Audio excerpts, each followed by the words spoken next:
must hope to see the eradication of it.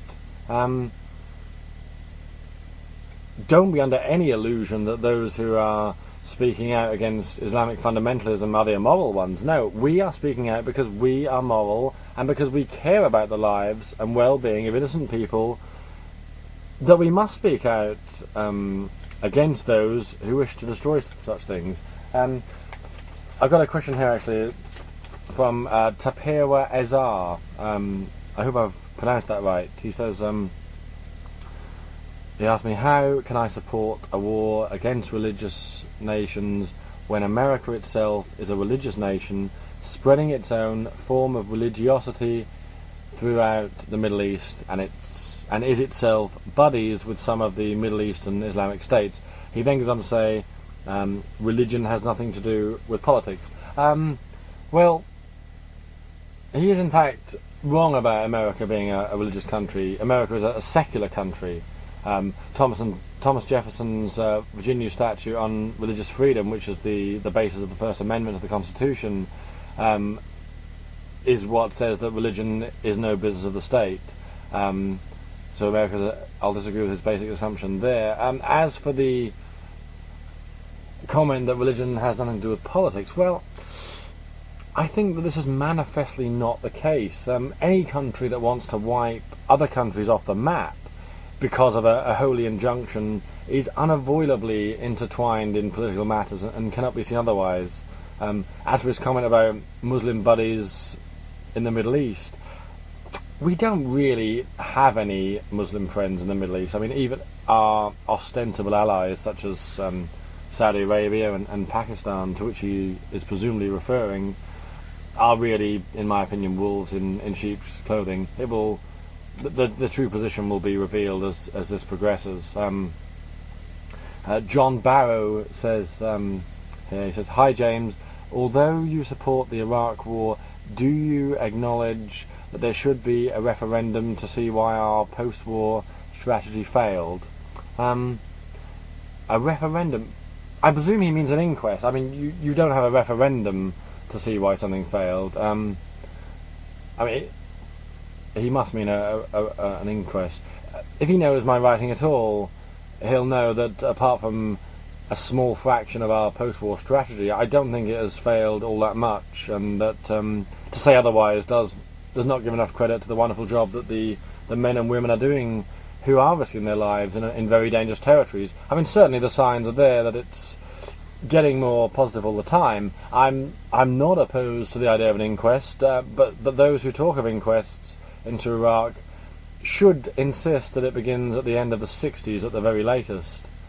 Or do I mean the very earliest? No, the very latest, at the end of the 60s, when the West was responsible for installing its anti-communist wing, of which Saddam was a member. Any inquest that did not include that period would be insufficient, I think. One of the most salutary lessons we've learned is that deterrence and containment do not work when you have dictators like Saddam Hussein, nor will they work with Islamic fundamentalism either. If the war has provided oxygen for Al-Qaeda and other murdering Islamists, I mean, it's also shown us that nothing could have been worse than what would have happened if we'd left Iraq alone. This is from Sue Kerridge here, we are to blame for the rise of fundamentalism because of our interference in other countries' business. Sue Kerridge. For me, Sue gives away the entire argument when she says that they only act so despicably because of what we do. I've said this earlier, we shouldn't listen to one bar of that song. I'll reiterate, the problem is the failed state created by Islamic backwardness, which turns into a rogue state because its holy book says it should blame someone else for its failures, because it can't blame itself. These pernicious states which preach hatred against infidels and apostates, which denies rights to half its citizens by virtue of their gender, and the endorsement of brutal punitive acts that it inculcates into impressionable teenagers. So these are the problems, if you're listening, not our attempts to resist them. We've failed to resist for too long now, in fact. I mean, once again, as I've just said, hundreds of thousands of people died in Afghanistan because we didn't intervene there, because we abandoned them after the war against the Soviet Union. Ditto Saddam Hussein in Iraq, ditto Somalia. There comes a point when arguments such as these are self-discrediting. I remember watching the events of September 11th as they unfolded. I remember being on annual leave that day and being at home. And what an awful sight. It still chills even now, really. Yet at the time you felt that you'd seen it 1,000 times before. That was the strange thing. One of the most shocking things actually was that it wasn't that shocking, or certainly not surprising. It was it felt like Bin Laden had been made God for a day, and that he was set out to do as much damage as possible to innocent human lives. And I mean, when you think how relatively little effort was needed to do all that damage, hijacking 4 planes from within the borders of the country it was attacking, you realise the inside nature of terrorism. And by the evening of that infamous day, I knew I would never get bored with speaking out against this. I mean, the Wahhabi indoctrinated sectarians do not even see their fellow Muslims as human beings. They have openly said that those who follow different branches of Islam are fit only for contempt and slaughter. I mean, those who claim that we aided the Taliban once before, they are right to say that, to some extent, not to the ridiculous extent that Michael Moore seems to insist upon, but not in defence of an anti-war position, I have to say. That makes us doubly responsible for our past mistakes, and should heighten our need for concern and rectification even more. I mean, many people have asked questions regarding the dreadful situation in the Middle East. I think it's time people asked, as though the situation really demanded a serious answer. I mean, the 20th century was dominated by the contest between communism, capitalism and fascism.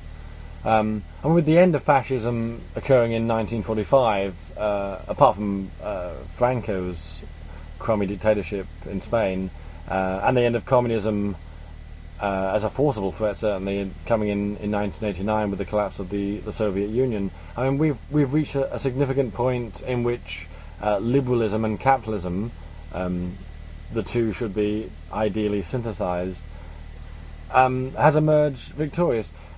But as the ideological conflicts between the world's biggest superpowers has been gradually diminishing, there has been a new force to contend with, a cultural battle and a religious war between Islamic fundamentalism and the West. The problems in the Middle East and in South America, in Serbia and Kosovo, and the turmoil in Central Africa have introduced us to a new kind of vicious struggle.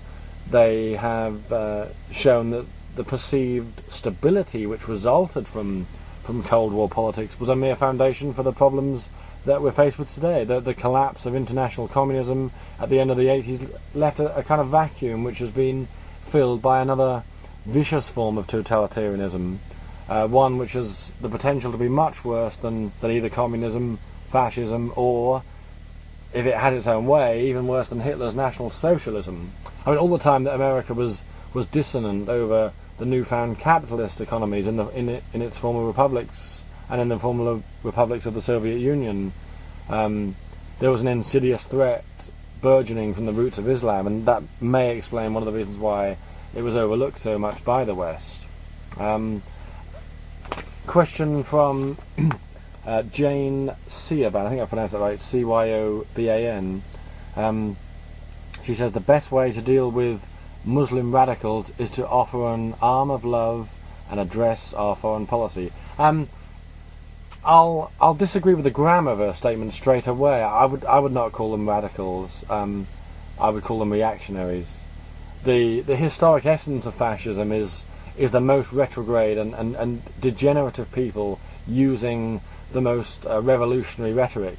I mean, I wish those who lay the blame at our door and not at the door of Islamic fundamentalism could step into their world for a second and hear some of the fanatical preaching and some of the things they would like to do to us. I mean, that's why her statement, an arm of love and address our foreign policy, belong in two separate sentences for me. In the latter part, she attempts to exculpate the killers, and